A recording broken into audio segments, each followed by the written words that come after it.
ರಾಜೇಂದ್ರ ಅಂತ ಆಶ್ಚರ್ಯದ ಮಾತನ್ನಾಡಿದಿರ ಇದ್ದ ನುಡಿಯನ್ನು ಮಾತನಾಡಿದ ನಾನೇನು ಆರಾಧನೆ ಕಮಲರಾಜರೇ ಆ ಕಮಲಾವತಿ ಪಟ್ಟಣದ ವೈಭೋಗಕ್ಕೆ ಎನ್ನ ಪಟ್ಟಣವು ಸರಿ ಹೋಗದನ್ನ ಆಡಿದಿರಲ್ಲ ಆದರೆ ಎನ್ನ ಪಟ್ಟಣದ ಶೃಂಗಾರ ಕೇಳವರ ಕಡಿಮೆ ಆಗಿರುವುದು ಸ್ವಾಮಿ ಆರಾಧನೆ ಕೋಳಿಕ ಮಹಾರಾಜರೇ ನಾನೇನು ಸಾಮಾನ್ಯ ಬಲಟ್ಟನಂತ ತಿಳಿಯಬೇಡಿದೆ ಈ ಕ್ಷಣದ ಕಮಲಾವತಿ ಪಟ್ಟಣವನ್ನು ಕಿತ್ತು ಎನ್ನ ತರುವ ಪ್ರಾಣ ಏನಾಗಿರಲಿಕ್ಕಾಗಿ ಎಂಥ ಮಾತನ್ನಾಡಿದ್ರೆ ಓಹೋ ಸ್ವಾಮಿ ನಾರದ್ರೆ ಓ ರಾಜೇಂದ್ರ ಅದರ ಸಮೀಪದಲ್ಲಿ ಎನಗೊಂದು ಕೊಂದು ಬರುವುದೆಂದು ಹೇಳಿದ್ರಲ್ಲ ಅದು ಮಾತ್ರ ಎನ್ನ ಮನಸ್ಸಿಗೆ ತೋರದಾಯ್ತು ಮುನಿವರ್ಯ ಬಿಡಿಸ ಎನ್ನ ಮನದಂತೆ ಚಂಡ ಪ್ರಚಂಡನಾದ ಕೋಳಿಕ ಮಹಾರಾಜರೇ ಆಹೋ ಮುನಿಪುಂಗ ನಿನಗೊಂದು ರಾಜ ಸುದ್ದಿ ಹೇಳ್ತೀನಿ ಕಿವಿ ಕೊಟ್ಟು ಕೇಳೋ ಅದೇನು ಚೆನ್ನಾಗಿ ಹೇಳಿರಿ ಸ್ವಾಮಿ ಅದೇನೆಂದರೆ ಅದೇನು ಸ್ವಾಮಿ ನಾರದ್ರೆ ಮೊದಲು ನಿನಗೆ ಲಗ್ನ ಮಾಡಿಕೊಡ್ತೀನೆಂದು ಹೇಳಿ ಹೆಸರಿಟ್ಟ ಕನ್ಯಾ ರತ್ನವನ್ನು ಆ ಶ್ರೀಕೃಷ್ಣನ ಮಗನಾದ ಮನ್ಮಥನಿಗೆ ಕೊಡ್ತೇನೆ, ನಿಮ್ಮ ಮಾವನಾದ ಕೊಡ್ತೀನೆಂದು ಹೇಳಿ ಮಾತು ಕೊಟ್ಟು ತನ್ನ ಭಂಡಾರದಲ್ಲಿರುವ ದ್ರವ್ಯವನ್ನೆಲ್ಲ ಖರ್ಚು ಮಾಡಿ ತನ್ನ ಪಟ್ಟಣವೆಲ್ಲ ಸಿಂಗರಿಸಿ ಅತಿ ವೈಭವದಿಂದ ಲಗ್ನ ಮಾಡೋದಕ್ಕೆ ಯತ್ನಿಸಿದ್ದಾನೆ. ಹೌದೇ ಸ್ವಾಮಿ ನಾರದ್ರೆ ಅಹೋ ರಾಜೇಂದ್ರ ಆಹೋ ಬ್ರಹ್ಮನಂದನ ನಿನಗೆ ರತಿಯನ್ನು ಕೊಡೋದ್ ಬಿಟ್ಟು ನೋಡಿ ನೋಡಿ ಆ ದನ ಕಾಯುವ ಪಲ್ಲನ ಕೂಡ ಬಿಗತನ ಮಾಡುವುದೇ. ಹೌದೇ ಸ್ವಾಮಿ ಓ ರಾಜೇಂದ್ರ ಆಹೋ ಮನಿವರ್ಯ ನಾನು ಮಾತ್ರ ಸುಳ್ಳು ಹೇಳುವುದಿಲ್ಲ.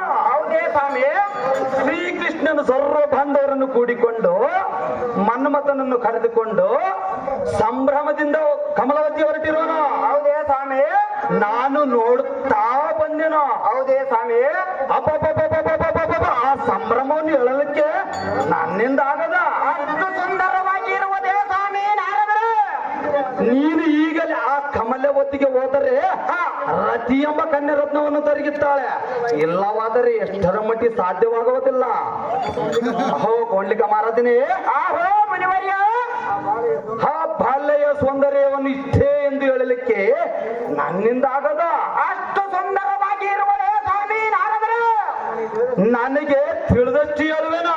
ಚೆನ್ನಾಗಿ ಹೇಳಿರಿ ಸ್ವಾಮಿ ಚೆನ್ನಾಗಿ ಕೇಳು. ಅದೇನು ಚೆನ್ನಾಗಿ ಹೇಳಿರಿ ಚಂದ್ರನಂತೆ ಹೊಳೆಯುವ ಮುಖವು, ಹಣ್ಣೆ ಹಣ್ಣಿನಂತರ ತುಟಿಗಳು, ನಿಂಬೆ ಹಣ್ಣಿನಂತರ ಕುಚ್ಚಗಳು, ಬಾಳೆ ತಿಂಡಿನಂತರ ತ್ವಚೆಗಳು. ಹೌದೇ ಸ್ವಾಮಿ ಈ ಪ್ರಕಾರದ ಸೌಂದರ್ಯನ ಪಡೆದ ರತಿಯು ಆ ಪುಂಡನಾದ ಮನ್ಮಥನು ಮಾಡಿಕೊಂಡು ಹೋದ ಮೇಲೆ ನೀನಿದ್ದು ಸಾರ್ಥಕವೇನು? ಹೌದೇ ಸ್ವಾಮಿ ಕೊಂಡ್ಲಿಕ ಮಹಾರಾಜನೇ ಆಹೋ ಮನಿವರ್ಯ ರತಿಯನ್ನು ಬಿಡಲಿಕ್ಕೆ ನಿನ್ನ ಕೈಯಲ್ಲಾದ್ರೂ ಬರಗಳಾದ್ರೂ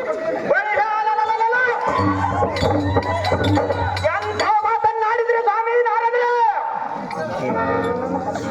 ಆ ಕಮಲರಾಜನು ನಿನ್ನನ್ನು ಕಸಕ್ಕಿಂತ ಕಡೆ ಮಾಡಿದಂತೆ ತೋರ್ತದೆ. ಹೌದೇ ಸ್ವಾಮಿ ಹೋ ಕೊಂಡ್ಲಿಕ ಮಹಾರಾಜನೇ ಆಹೋ ಮನಿವರ್ಯ ನಿನ್ನನ್ನು ಲಗ್ನಕ್ಕೆ ಬಾ ಎಂದು ಒಂದು ತುಂಡು ಕಾಗದವನ್ನು ಬರಲಿಲ್ಲವೇ? ಬರೆಯಲಿಲ್ಲ ಸ್ವಾಮಿ ನಾರದ್ರೆ ನೀನು ಎಷ್ಟು ತಾತ್ಸರ್ಯವಾದಿಯಲ್ಲ.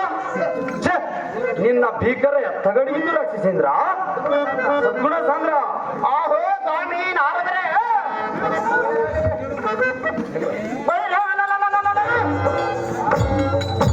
ಆ ಬಂಡ ಕಮಲನಿ ಎನ್ನ ಮೇಲೆ ಮೋಗೈದನೆ ಅಯ್ಯೋ ಪುಂಡರೀಕಾಕ್ಷನ ಮಗನಿಗೆ ತನ್ನ ಮಗಳನ್ನು ಕೊಟ್ಟನೆ ಎಲ್ಲ ಮರೆತು ಬಿಟ್ಟನೆ ಸ್ವಾಮಿ ನಾರದ್ರೆ ಈಗ ನಾನು ಹೇಗೆ ಮಾಡಲೆ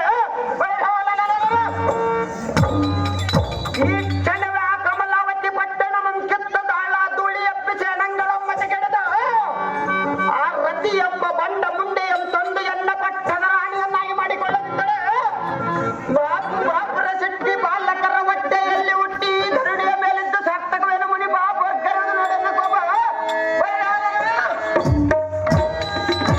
ಈ ಕ್ಷಣವ ಹೋಗಿ ಆರಿಸಿ ಬರುವ ಆ ಬಂದ ಕಮಲನ ಜೀವ. ಅಹೋ ಬರೀ ಆಹೋ ಮನಿವರ್ಯ ನಿನ್ನ ಪರಾಕ್ರಮಕ್ಕೆ ಹರಿಹರ ಬ್ರಹ್ಮಾದಿಗಳು ಚಾಟಿ ಇಲ್ಲ.